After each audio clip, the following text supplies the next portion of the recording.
Mahigit 2 oras mula ngayon, inaasahang lalapag na sa bansa ang chartered plane na sinasakyan ni dismissed Mayor Alice Guo mula sa Indonesia.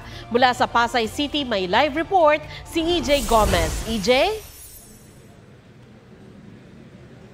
Sandra, nakaantabay tayo dito sa isang pribadong hangar sa General Aviation Area ng NAIA kung saan lalapag ang eroplanong sinasakyan ni dating Mayor Alice Guo.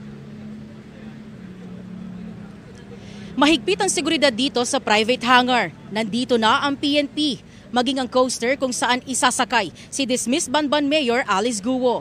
Mula sa Jakarta, Indonesia, didiretsos dito ang private plane na sinasakyan ni Guo, kasamang ilang opisyal ng pamahalaan, kabilang sina DILG Secretary Benhar Abalos, PNP Chief Police General Romel Francisco Marbil, ilang opisyal ng NBI at Bureau of Immigration. Ganap na 8:18 p.m. oras sa Pilipinas, umalis yung private plane sa Indonesia. Inaasahan na lalapag dito sa Pasay City ng 1:37 a.m. ng madaling araw, September 6, ang eroplanong sinasakyan ni Guo. Sa loob ng private hangar, sasailalim sa proper documentation si Guo. Isi-serve din ang arrest warrant ng korte sa Tarlac. Magkakaroon din ng medical check-up at press conference bago siya ibabiyahe patungong Camp Crame.